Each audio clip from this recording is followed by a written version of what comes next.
억대 연봉 받는 정관을 알려드림. 회사에서 날고 기는 사람도 정년퇴직은 피할 수 없습니다. 대부분 은퇴 이후 치킨집이나 카페를 차리면서 인생 2막을 열어보려 하지만 평생 회사만 다니던 사람들에게 장사는 그리 녹록한 게 아니죠. 하지만 도로공사, 철도공단, LH 등에서 근무하는 공기업 근무자들은 노후가 두렵지 않습니다. 그들은 은퇴 후에도 서로 데려가려고 하는 엔지니어링사들이 줄을 섰기 때문입니다. 우리는 이들을 전관이라고 합니다. 전관들은 재취업을 하게 되면 대부분 부사장, 사장, 부회장 등의 직함을 받게 됩니다. 그리고 대부분 고급 세단을 제공받고 월 수백에서 수천만 원가량의 법인카드도 지급받습니다. 이들은 회사의 법카를 들고 그들이 퇴사한 발주처에 다시 들어가 영업을 하게 됩니다. 한 달 스케줄표는 골프장 예약이 꽉 차 있는데 대부분 영업이 여기서 이루어집니다.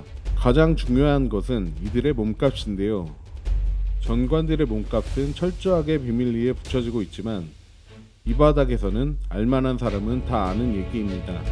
일단 파워가 가장 센 철도공단 전관들의 임금 테이블표를 다른 발주처들도 기준으로 하고 있는데 은퇴 시점의 급수에 따라 국장급이면 1억 5천만 원, 1, 2급이면 1억 원가량의 돈을 받는다는 후문입니다.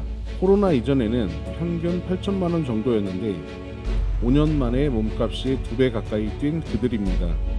그저 떠도는 얘기처럼 알려진 정관들의 몸값은 수년 전 모 회사의 전관이 발주처 공무원에게 현금을 건넸다가 뇌물수수 혐의로 재판을 받으면서 세상에 드러났는데요. 당시 판결문에는 정확하게 저 금액이 명시되면서 전관을 둘러싼 소문이 팩트로 확인됐습니다.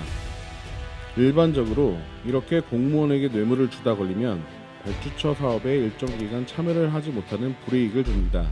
그럼에도 불구하고 엔지니어링사들은 전관을 통한 영업 방식을 고수하고 있는데 왜 그럴까요? 먼저 공무원의 파워가 막강합니다. 우리나라는 2019년부터 종합심사 낙찰제라는 제도를 통해 낙찰자를 가려내고 있는데 기술력 80%, 가격 20%의 비중을 두고 심사를 하고 있습니다.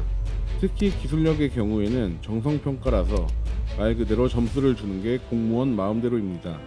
물론 점수를 채점하는 건 별도의 평가위원회가 있는데 공무원이나 교수들로 구성되죠.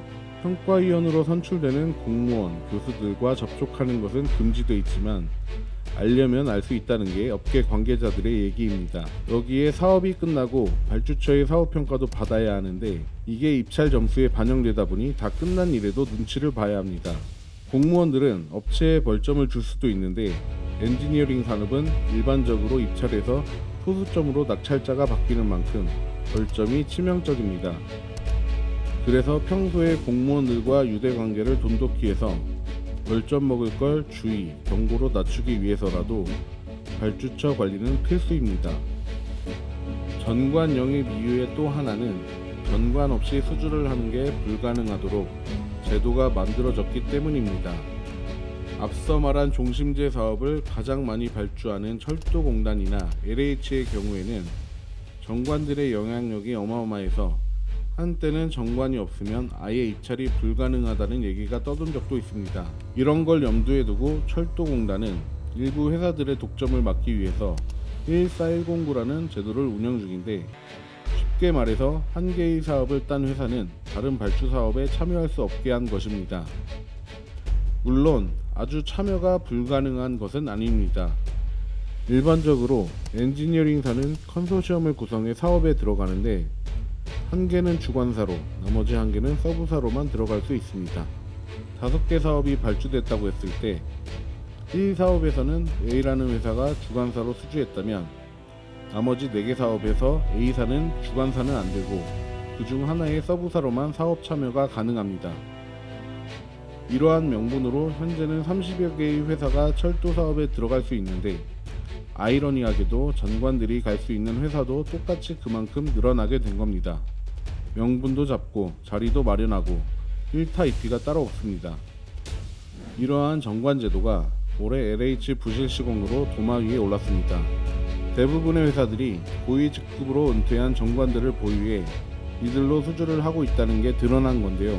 결국 LH는 앞으로 2급 이상 고위직을 채용한 업체를 정관 업체로 규정하고 입찰 자체를 못하게 하겠다고 했습니다. 겉만 놓고 보면 대단히 혁신적인 것 같지만 이미 공직자윤리법 취업 제한에 명시되어 있는 내용입니다. 특히 제도를 이미 시행 중인 철도공단이지만 여전히 전관이 계속되고 있는 걸 보면 진짜로 근절될지는 미지수입니다. 모든 정관이 영업을 하거나 그런 것은 아닙니다. 그들만이 가진 경쟁력과 노하우가 회사의 귀중한 자산이 될 수도 있습니다. 공무원들에게도 은퇴 후 남아있는 긴 여생을 살아가기 위한 재취업의 자유는 중요합니다. 하지만 그들의 노후를 위해 제도를 바꾸고 악용하고 있는 상황은 잘못됐습니다. 이미 썩을 대로 썩은 제도 앞에서 공무원들의 권리를 보장하기보다는 폐단을 근절하는 게 우선입니다. 범죄자의 인권보다 피해자의 인권이 더 중요하듯이 말이죠.